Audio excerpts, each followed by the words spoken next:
Good day mga trip. For today's video nga pala, bida muna natin ang aking ama. Hatid natin siya. Ang aking ama na hindi man nagsasalita o nagre-reklamo, pero halata sa mata at sa mukha niya na ayaw na niyang umalis. Ayaw na niyang mawalay sa amin na kanyang pamilya at mahal sa buhay.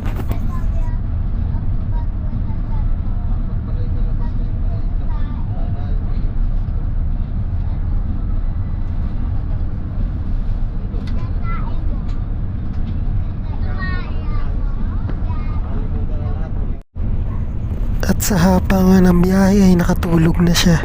Sige lang, pahinga lang. Dahil malapit na ang oras na ikaw ay muling sasakay ng eroplano para magtrabaho sa malayong lugar. Ito ang panahon mo para magpahinga. Sige lang, sulitin mo ang oras na ikaw'y nasa Pinas.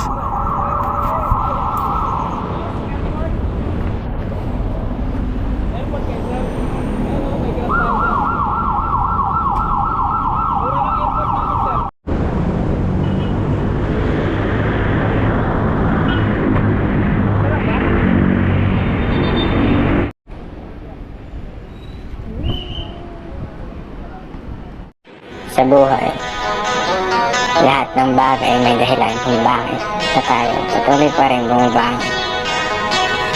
Kahit sabihin na natin, oo, mahirap ang buhay, pero kinakaya pa rin natin, di ba? Basta huwag ka lang magreklamo. Tuloy mo lang.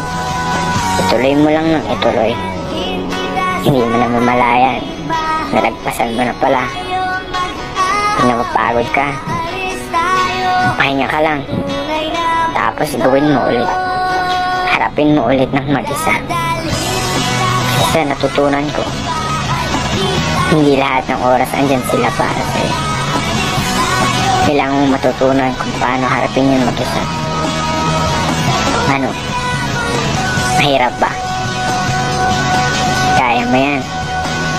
Ikaw pa.